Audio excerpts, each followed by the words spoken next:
Right, everyone, I need your help. Before we get into this video, if you like this style of video, please give it a thumbs up and, of course, subscribe to our channel. Now, me and Rory have had a little bit of an argument here. We can't decide who has impressed us the most this season. I know who I'm going for. Rory's standing firm on his choice.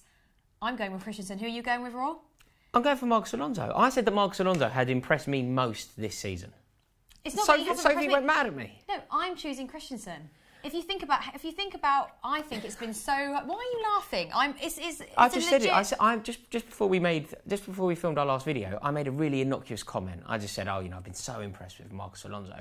Sophie got to back up a bit, and Christensen. I was like, yeah, and Christensen. Don't get me wrong.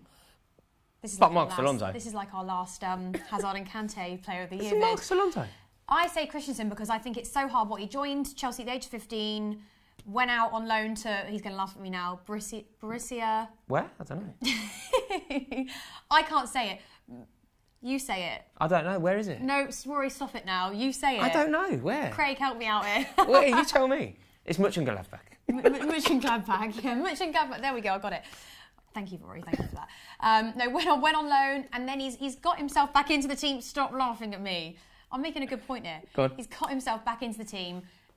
He's displaced David Luiz. That's a pretty big achievement, whether or not he's happy about doing that. You know, to get into the back line, I think when JT left, all fans were a little bit worried that we didn't really have, a leader at the back. I think a lot of fans weren't happy, didn't think that Cahill had the quality to do that. Not that I'm bashing Cahill, but I think now that Christensen's come back in, I think the back line's stabilised. I think we're no longer talking about, we need a new defender. Everyone's pretty happy with him, and he's young. He's only 21 years old. Yeah.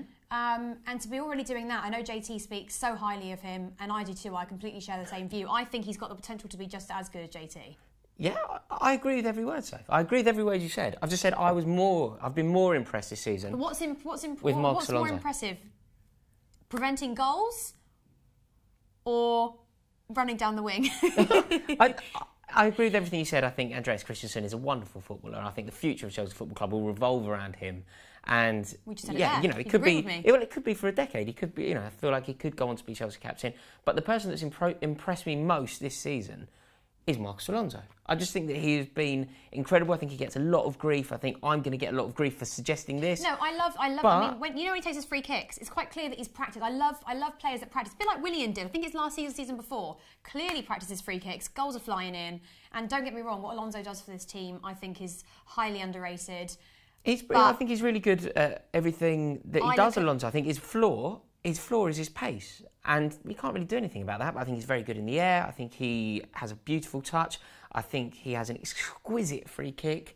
I think he loves Chelsea when he comes over to the fans at the end of a game. I love the way that he displays quite how much he seems to love the club. Yeah. I think he is just a really, really good asset for Chelsea who gets a bashing.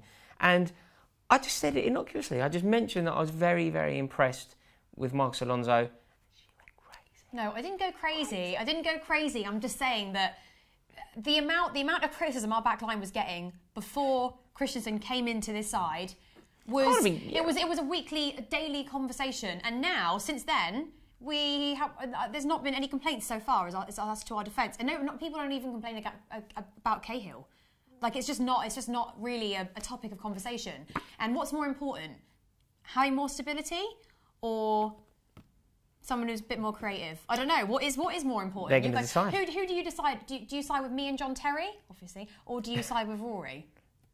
I go with Sophie and JT. Right, comment below. Let us know, who do you agree with here? I think I'm on for a bashing, but comment, let us know. The second this video goes live, we're both going to be in the comments, so let us know your thoughts immediately. And if you enjoyed this style of video, just so we can monitor it, would you please give it a thumbs up, just so we know if you like it. If you do, we'll do some more. If you don't, you never see it again. Go on, you Blues.